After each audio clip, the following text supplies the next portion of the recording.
Marijana Puljak, izvolite. Zahvaljujem. Evo, baš ste mi došli, gospodine Borić, pa nisam znala da ste vi iz Splita, ono kad kažete naš Split. Ste vi to premjestili se, živjeti u Split? Ali evo, dođite vi, u Splitu se jako dobro živi od kada nema korupcije i političke trgovine, od kada su javni natječaji, od kada stranka Centar nije zaposlila niti jednog svog člana u gradsku upravu, od kada su po prvi put, znate ono kad je gradonačelnik došao na vlast i tražio od službi da mu daju predložak za raspisivanje javnog natječaja za direktora gradskih firmi, ovi su rekli pa mi to nismo nikad radili u životu.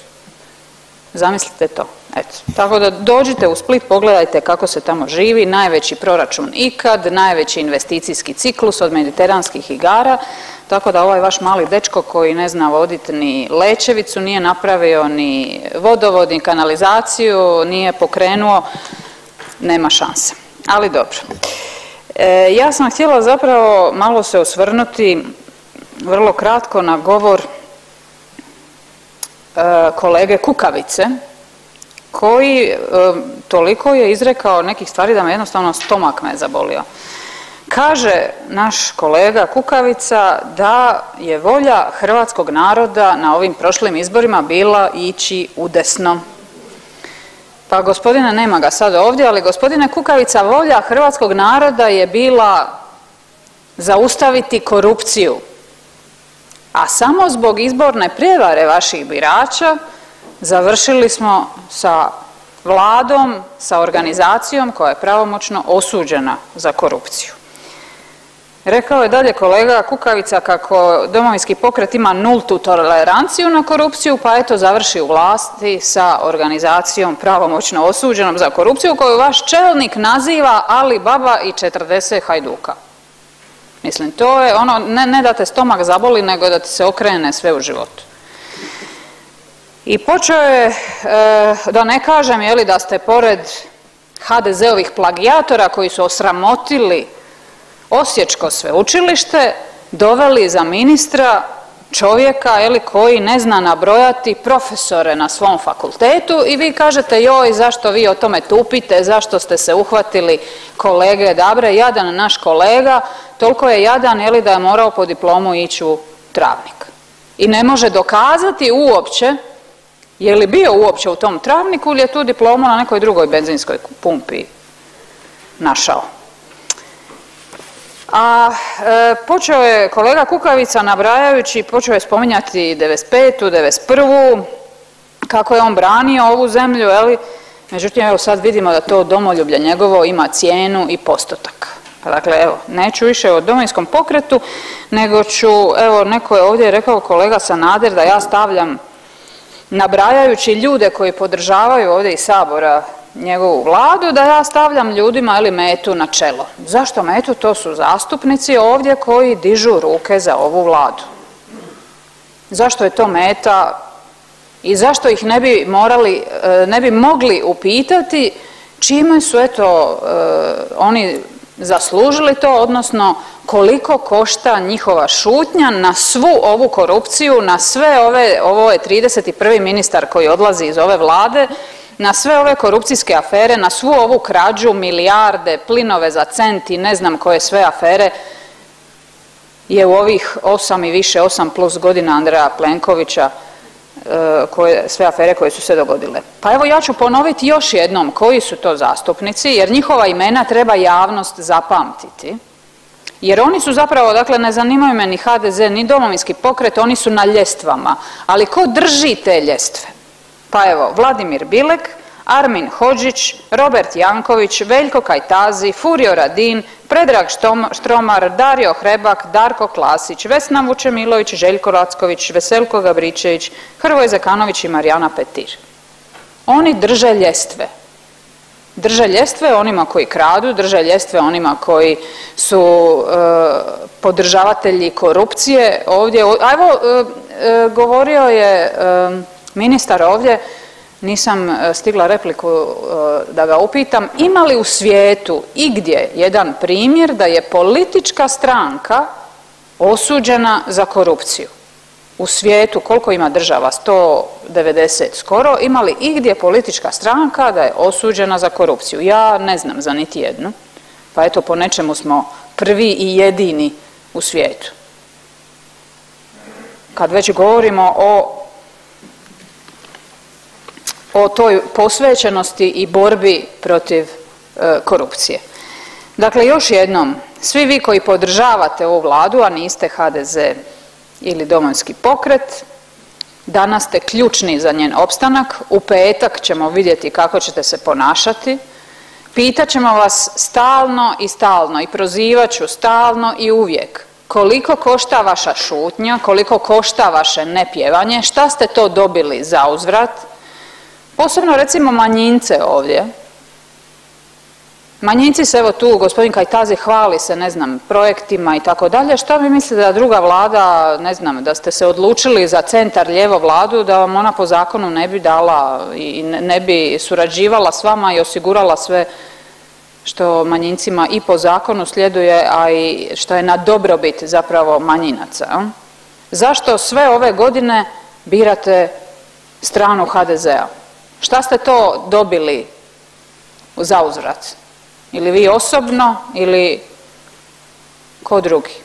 Dakle, to su pitanja koja se ne bojim postavljati, koja ću postavljati dalje i od sada, dakle, uvijek u ovom Saboru, pojedinačno pitati ove zastupnike zašto oni podržavaju Vladu koja je uvjerljivo, evo, 31 ministar otišao iz Vlade Andreja Plenkovića, politička organizacija pravomoćno osuđena za korupciju. Zašto podržavati korupciju? Evo, hvala. Hvala kolegici Puljak. Za repliku se javio kolega Stipo Mlinarić. Izvolite. Hvala lijepo kolegici Puljak. Morao sam replicirati, nema kolege Kukavice pa ću ja. Ovako, gospođo Puljak, što se tiče korupcije, mislim da je Domovinski pokret i predsjednik Ivan Penava pokazao kad je se radilo o članu Domovinskog pokreta, o Stijepi Bartulici, kad je bilo problema marifetluka, kako je to nazvao gospodin Penava, da izvoli stati pred novinare i obračunati se. Znači, nismo trpili u svojim redovima i na kraju je dobio nogom u tur, što bi se reklo.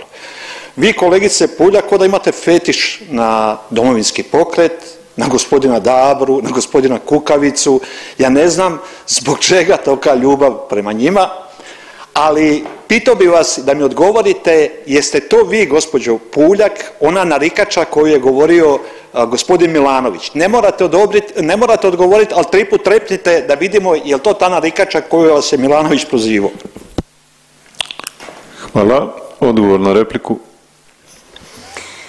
Dakle, gospodine Mlinariću, kažete vi dali ste nogom u tur kolegi iz vaših redova koji samo radi naznaka korupcije, a onda uđete u vlast sa organizacijom pravomoćno osuđenom za korupciju. Pa dajte sami sebi upadate u riječ. I fetiš moj nije na gospodinu Dabri, boli me John za gospodina Dabru, nego je fetiš na onima koji ne poštuju akademsku čestitost i etičke standarde, fetiš na onima koji su loš primjer djeci. Zašto bi djeca išla studirati kad mogu na benzinskoj pumpi kupiti diplomu i postati ministri? Pa sramota jedna, kako vas nije sram hodat zemljom? Hvala. Sljedeća replika kolegica Ivana Marković, izvolite. Zahvaljujem. Evo, kaže oporba, konkretno to je rekao kolega Hrebak, da događaji oko Beraša, hapšenja ministra postaju degutantni, ali isto tako nastavlja podržavati Vladu, ide dalje, znači nastavlja podržavati to degutantno stanje. Zašto bi Vlada pala radi jednog slučaja? To je ono što se on pitao, iako mi vidimo da svi oni koji su smijenjeni čine ne jednu, nego više vlada. Pa ja sam evo neki dan pročitala da jedna ministrica u Velikoj Britaniji podnijela ostavku jer je prijavila krađu službenog mobitela, pa ga je kasnije našla doma da ne želi biti teret vladi. Mi ovdje govorimo o 31 smijenjenom dužnosniku, o 4 ministra koji su sa fotelje ministra otišli u zatvor i oni nas uvjeravaju da je to normalno. A koalicijski partneri to podržavaju jer je njima to normalno. Hvala. Odgovor na repliku. Pa evo, draga kolegice, upravo zato i pitam se, dakle, šta je to Dario Hrebak dobio da bi nakon ovog svega podržavao ovu Vladu? Jel se evo i vi zapitate, šta je on to dobio? On se hvali transparentnošću, zalaže se za transparentnost i ovo ono. Jel to ta transparentnost i ne znam koji transparentni projekti koji natjeraju njega da nakon ovog svega podržava ovu Vladu? Evo, direktno pitanje gospodinu Hrebaku, bit ću u prilici valjda da ga sretnem i uživo, pa ga pitam zašto podržava ovu Vladu? Evo, hvala. Sljedeća replika, kolega Ante Sanader, izvolite. Evo, zastupnice Puljak, kad prozivate moralnu čestitost i očekujete da vam se javi gospodin Hrebak, jer valjda srećete ga putem, ali možda da sretnete gospodina Hrebaka da nam objasnite kakva je to moralna vertikala Damir Barbir, koji podržava vašu većinu u Splitu. Je li on nešto različito ili je on kao vi pošten, ne može se dovoditi u pitanje njegov integritet ni moralni? Hvala. Odgovor na repliku. Zahvaljujem. Gospodine Sanader, koliko je ono bilo novaca u torbi koju je ona vaša žena slučajno našla na nekom parkingu? Dajte me podsjetite. Koliko su ono bile, stotine nečega, milijuna, eura, tisuća, ovoga onoga. I koliko kvadrata ima zemlja na trasi pristupne ceste tunelu Vučevica, koje ste vi vlasnik? Hvala.